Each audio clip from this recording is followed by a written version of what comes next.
સદાચારમાં પહેલી દયા આવે. દયા કેળવવી જોઈએ. આપણા આંગણેથી કોઈ ખાલી હાથે જવું જોઈએ નહીં, ક્યારેય નહીં. સમય છે, કળિયુગ છે. અમદાવાદ જેવા મોટા શહેરમાં આપણે રહીએ છીએ એટલે બધી બાબતનો વિચાર કરવાનો, પણ પરમાત્માએ આપણને દીધું છે તો આંગણેથી કોઈ ખાલી જવું જોઈએ નહીં. દયા ધર્મ કા મૂલ હૈ, પાપ મૂલ અભિમાન. તુલસી દયા છોડીએ જગ ગગને જાલગ ઘટ મેં પ્રાણ.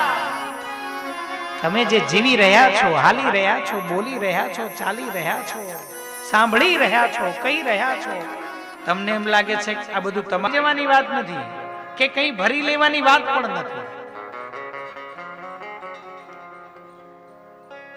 આપણે બધા સરસ મજાની મોટી સોસાયટીઓમાં, મોટા બંગલાઓમાં રહીએ છીએ. આ મહાદેવ અને પાર્વતીની કૃપા છે, લક્ષ્મી અને નારાયણની કૃપા છે. પણ સામાન્ય કોક માંગણ આંગળે ચડી આવ્યો હોય તો પછી એને ધૂતકારીને કાઢી ના મુકાય, નહીતર વળી પાછી એ સ્થિતિને ભોગવવાની તૈયારી પણ રાખવાની.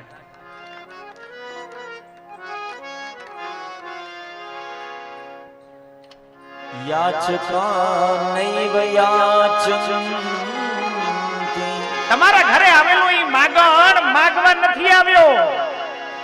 બોધયંતિ ગૃહે ગૃહે. અલ્યા દઈ દે, દેજે, અને નહીં દે ને તો મારા જેવી સ્થિતિ થશે. મેં કોઈ દી કોઈને દીધું નહીં ને એટલે માગવાનો વારો આવ્યો. આ શ્લોક એવું સમજાવે છે, કારણ કે શાસ્ત્ર પણ કહે છે ઉત્તંચ, આ જમણા હાથની વચ્ચેલી બે આંગળી અને અંગૂઠાની અંદર જેટલું પણ દ્રવ્ય આવે, સામે ભગવાન અગ્નિ નારાયણ પ્રજ્વલિત હોય, બ્રાહ્મણો મંત્ર બોલતા હોય અને મંત્રાંતે સ્વાહાકાર કરે, અને એ વખત તમારા હાથમાંથી જે છૂટી જાય ને એ પુણ્ય બનીને તમારી સાથે આવે. ઉત્તંચ એટલે હોમેલું. આને દત્તંચ આમ કરીને જમણા હાથે દીધેલું. બાકી બધું એમ નામ ત્યાં ત્યાં તમે હશો કે નહીં હોય એનાથી કઈ ફેર પડતો નથી.